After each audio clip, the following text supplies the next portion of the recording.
Good morning, everybody. It is once again Ted the Speed Learner. Now, sorry, I'm trying to get myself adjusted here. For those of you who saw my scathing review of the book Mockingjay, you say, okay, what was the real problem with the book? The book at the end was the problem. The first 300 pages were kind of bad, but still it really wasn't that much of a problem. It's the last 50 pages that got to be a real problem because they turned the main character, Katniss Everdeen, into a blithering idiot. They literally shifted her moral compass so far out of whack that she didn't even know who her friends or enemies were. And that's wrong. Let me tell you something. When I read the Dark Tower series, Roland Deschain kept his moral compass straight as an arrow. Even all the way to the end, he knew he was probably going to get killed off, but he kept his moral compass straight as an arrow all the way to the end. And that's something I admired. I wasn't an exact fan of all the gore that we found finally in the Dark Tower. I mean, obviously, as you progress through the story, you did find some gore. I didn't approve of that. But the main character, Roland Deschain, kept his moral compass straight as an arrow all the way to the end of the book. And that I admired. Everything else, well, that was a different story. But the part that I admired was he kept his moral compass straight despite everything that had happened to him. And that is not something I found in the book Mockingjay. So you say, alright, my kid has accidentally read this book. Their moral compass is far out of whack. How do we get it back? Well, you may not get it all the way back. It may not be possible.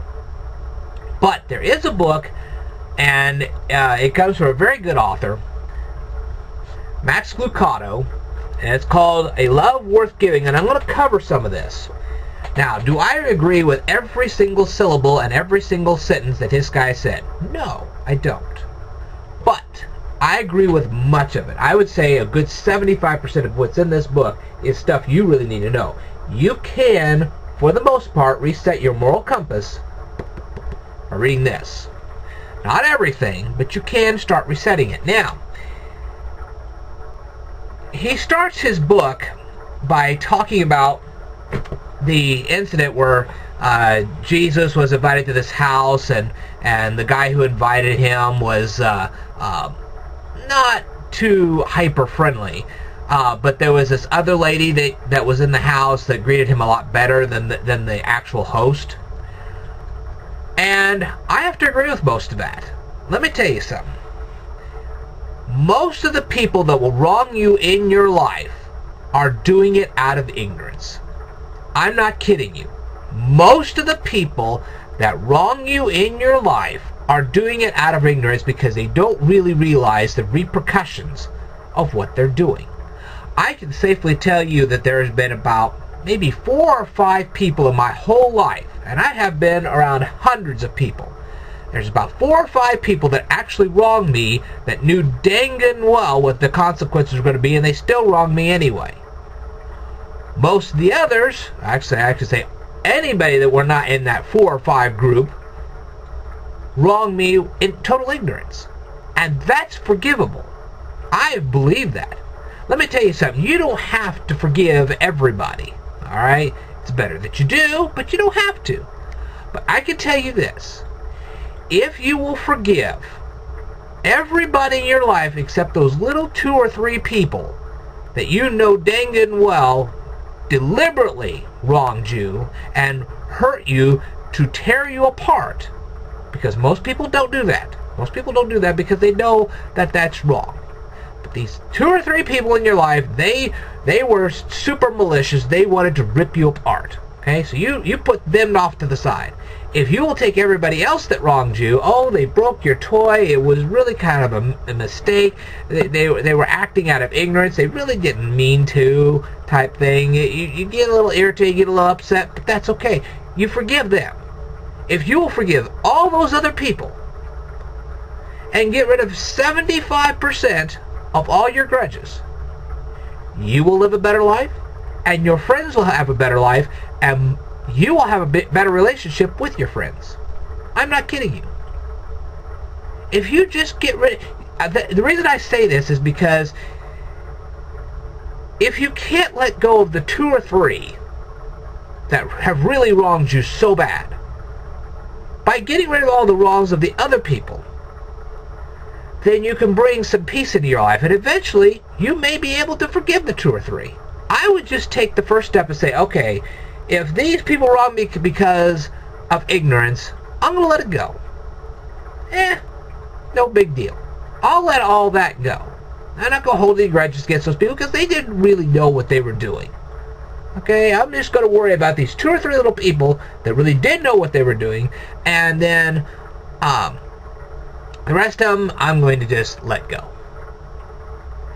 You do that, and you will take a huge leap in your life. You will say to yourself, I feel better. I'm not so mean. People will notice a difference immediately. They will say, wow, this is a much nicer guy. Oh, he's still ticked off at 2 or 3 little people, but at least he's not ticked off the whole world. You will feel better if you let go of 75% of the grudges. 75% of the grudges you hold are not worth it. Trust me. You take that first step, and then maybe later on, you'll be able to deal with the 2 or 3 little people that are left. And you might be able to let that go too. So like I said, just take it step number 1. It's just like getting off of nicotine. Take it step number 1. Reduce it down. Say, okay, most of the people that have wronged me in my life did it out of ignorance. I'm going to let that go. Screw it. I'll just forgive them. Now the little store clerk that did me wrong, I ain't going to worry about him. I may never even see him again. Screw it. So he did me a little wrong. It's all forgotten. You do that, and your life will change dramatically. I'm not kidding you. If you can't forgive every single person, I would start by forgiving the 75% of the people that did you wrong because of ignorance. They didn't really know that they were doing that much wrong to you. They weren't thinking about how much emotional damage they were causing to you, that kind of thing. They may have done you wrong, but they didn't do it maliciously. Okay? So that makes it a little more forgivable. And believe me, after all the wrongs that have ever been done in my life, I've forgiven most of that. I said, hey, you know what? There's only like 2 or 3 people in my life that have ever done me wrong so badly that I knew that they were doing it. They were being malicious about it. I'm going to let the other ones go. And I can't tell you how many people respect me, care about me, are kind to me, and I'm able to be kind to them too. It was a long time ago, screw it. So, like I said, unless somebody's being totally malicious, just forgive it. Forgive it. You'll get along a lot better with people. Remember, 75% of the earth is not the scum of the earth. There are a few people that are the scum of the earth, but most of them are not. And I will tell you, I'm going to try to make this crystal clear. I don't want to teach you pansy theology. I really don't.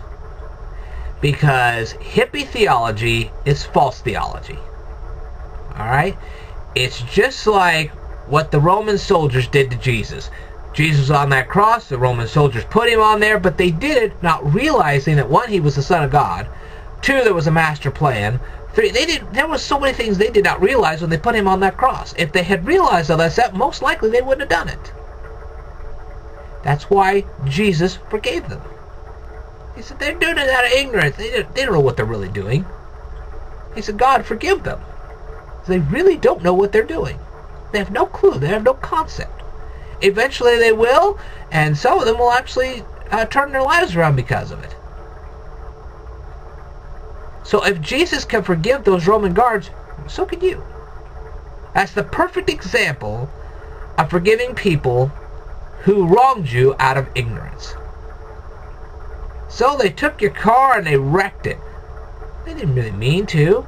Let it go. You can always get another car. There are lots of examples, both in the Bible and in secular reading, that will show you that you can forgive somebody because of an innocent mistake. And you should. The more people you forgive, the more forgiveness will be shown to you. It's that simple. Alright, I'll cover more of this in another lesson. I will tell you more in a future video, so stay tuned.